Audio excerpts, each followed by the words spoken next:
So yeah, I looked at the old version. There's a lot of things that I liked about it.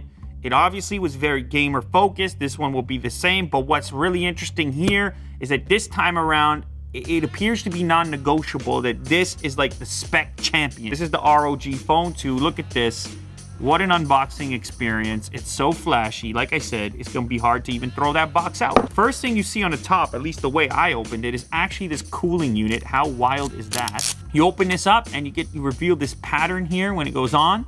Ooh, slides out like that.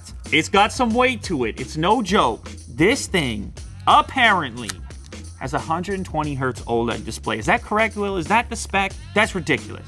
Got the OLED, which you want, and you got the refresh, you get the 120 hertz. Can't see too much, but you do see something that's very promising straight away, which is these front-facing speakers. See this little vent along the top with the copper finish? You know what kind of zone you're in. 48 megapixel quad Bayer.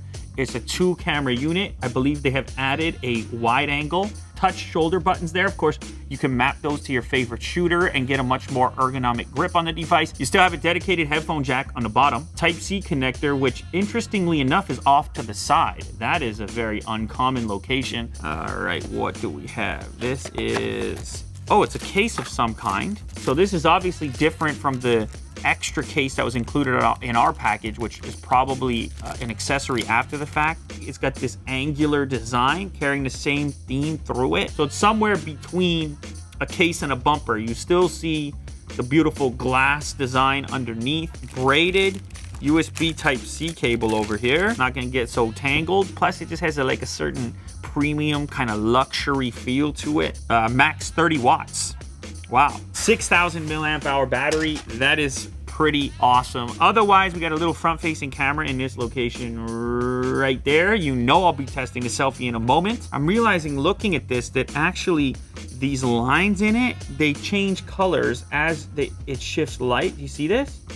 So see how it's like pink, yellow, green. Look at that. Let's take a look at some of the extra stuff. So this is the mobile desktop dock. This is gonna be, I guess, the home, the hub for your device. It's got a dock. Oh, that's what that rubber thing was covering. So that will pop in like that, and that's what your dock look is going to be. So this could be on your desk. This thing has more ports than my actual laptop at the moment. That's an SD card slot, a USB source pass-through of some kind.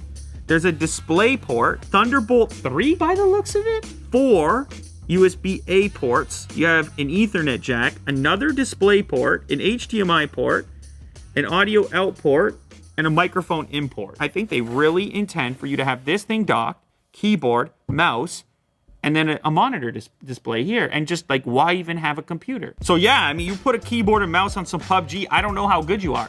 Are you substantially better? But take gaming out of it, just productivity. This is cool on its own. This has an active cooling fan in it. Crazy what they're thinking about over here. I just realized that this fan adapter has a headphone output and a Type-C pass-through. Okay, next up, it's another dock. This is the Twin View dock. It comes with a fancy case.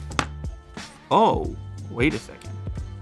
I remember this thing. That's a display up there. It's another display.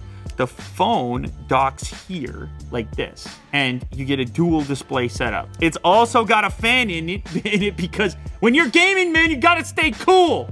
Then it comes down and it locks in place, and this is your package. 15-year-old me is pretty amped up. This is too cool right now. The screen portion has probably for volume, I assume volume up, down, and a power switch. Holy moly, this is the most comprehensive phone unboxing I think ever in Unbox Therapy channel history, but it kind of makes sense because it's probably the most comprehensive phone ever. All right, so this is the WiGig Display Dock Plus, and this is the plug and play fast Ethernet network connection. This is going to be wireless, obviously, as the name implies. So this one has the HDMI on the back end, USB-A port, power, and a power switch. This is going to wirelessly be able to transmit to your display or television.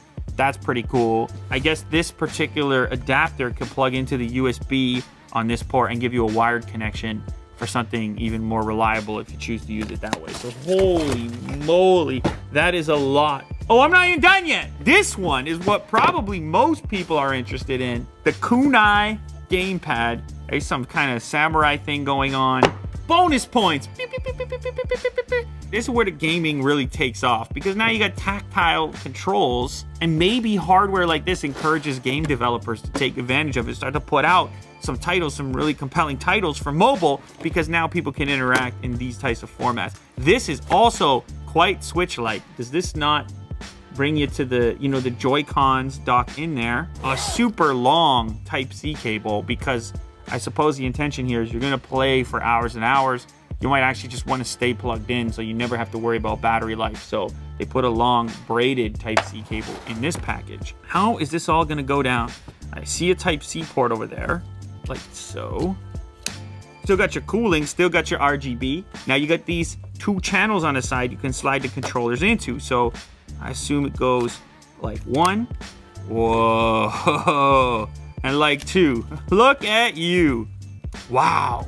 You're starting to think of your phone more like a game console, like a portable game console, and less like a phone. It is still a phone, a very powerful phone. Of course, you're going to pop it out and use it like a phone, but in this moment, you're not going to be thinking phone. You're probably going to turn off your notifications and get right into it, because you got R2, you got real shoulder buttons, you got real triggers. Touch controls simply can't compete with these types of controls, especially for certain types of games.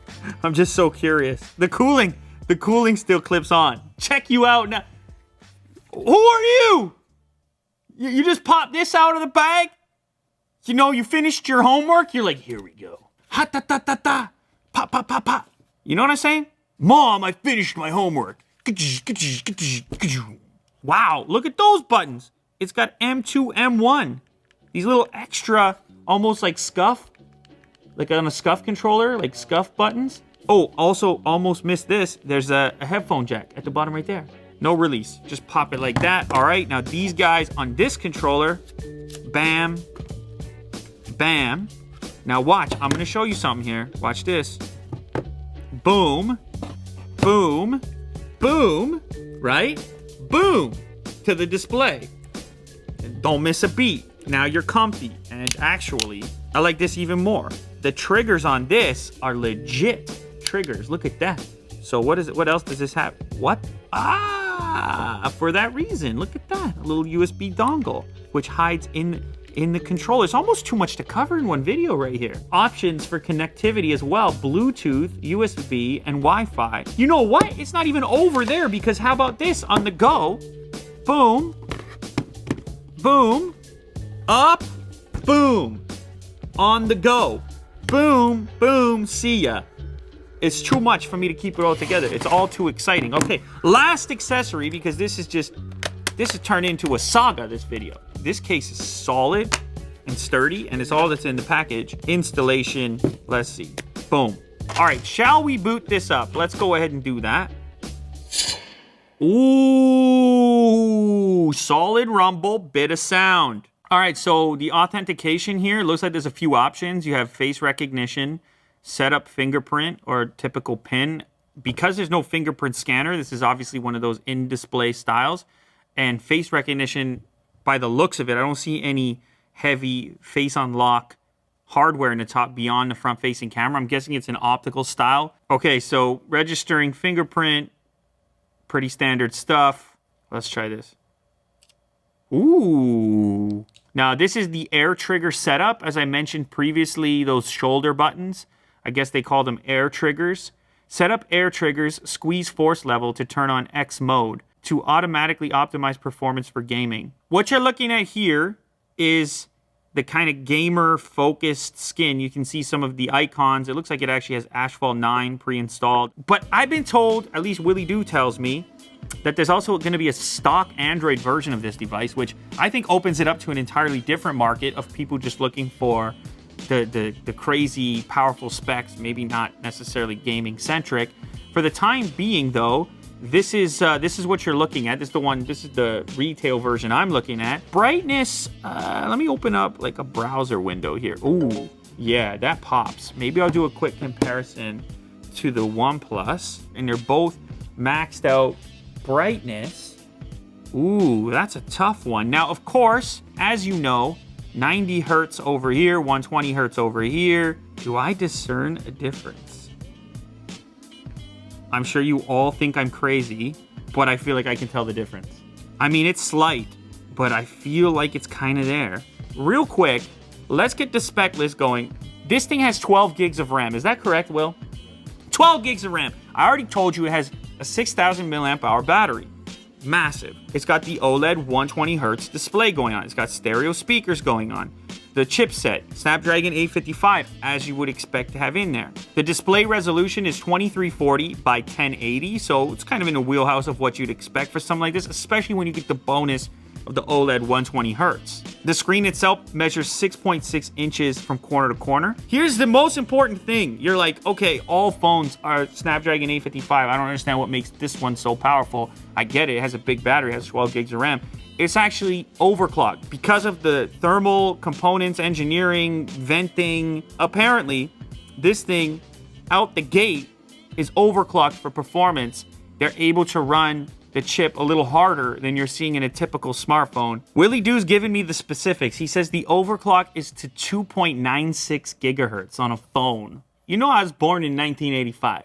Almost 3 gigahertz overclock on a phone? What are we doing, guys? Let me boot up a little YouTube right quick. So we will launch into a recent Lou Later episode here. Okay, not super loud yet. Let me... Video presentation, Elon Musk, affiliated company. It has an outdoor mode. It has a smart volume mode.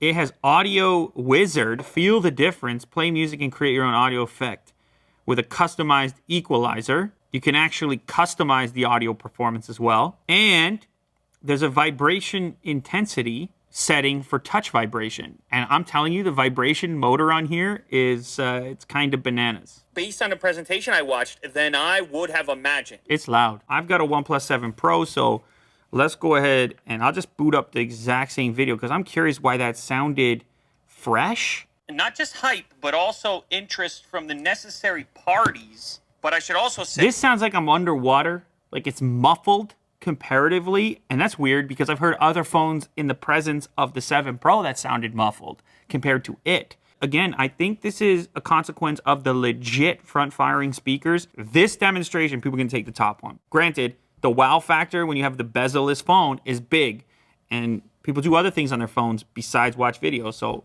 there is, of course, a component there. And the 7 Pro is not a bad sounding phone. That's important to note. Let's launch into these cameras real quick. There is your main camera, standard focal range. And there's your wonderful wide angle, which I am such a big fan of.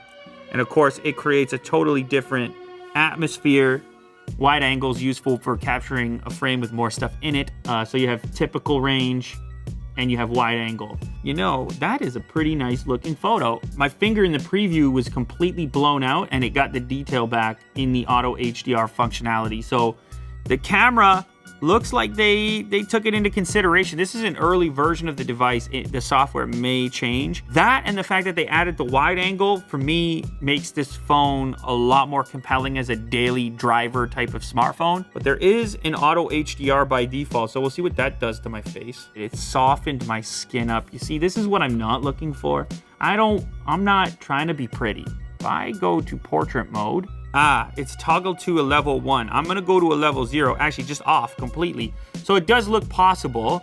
Let's give it a shot and see what happens. That's a bit closer, and usually what happens here is you end up with a little bit more contrast when you're able to turn the beauty mode off. From a detail perspective, like on some front-facing cameras, I can see like pores on my face, which is like a weird thing to mention. But for me, that's a good test of detail, right? Because which cameras can resolve it, which can't. This one does have a bit of smoothing. That said, the beard hair test is bananas. It does really well. And the contrast test, where usually some of these beauty modes, like they just sort of flatten things out, that's not really happening here. All right, now, obviously it's a gaming phone. Ladies and gentlemen, gaming phone. There's some gaming-centric stuff going on in here. Look at this. This pulls in from the left-hand side. It allows you to lock the brightness, turn off alerts, turn off your phone calls, manage your settings for air triggers, speed up the device. Look at this. What are we doing? We're optimizing. It's incredible. 1.4 gigs of memory released. You can record your screen. You can go live from here. Data only mode. Plus you got the FPS. You got the clock speed of the CPU. You have your temperature, 25 degrees Celsius, and X mode available. I can link for live streaming, my YouTube account, Twitch account. I can set my live streaming resolution and my audio source if I have an external one via something like a gaming headset. It's bananas. So gaming phone centric, you know they've had to put some attention into the gaming aspect from a software point of view. So you click this button in the center here and it launches. Look at that. It gets aggressive. It's yelling at you. It's growling. RGB starts popping off on the back. Look at this, just flashing between all the colors it's capable of. It's all about capabilities. This is your game's lobby. Right now, I only have Asphalt 9, which is pre-installed, but your games will show up in here, and you can set separate profiles for different games. Temperature controls, memory cleaner, game tuning, display options, the refresh rate, anti-aliasing, touch controls, sensitivity. Kirk! Holy, it's a phone, man. What? Get that sound boosted. Ooh.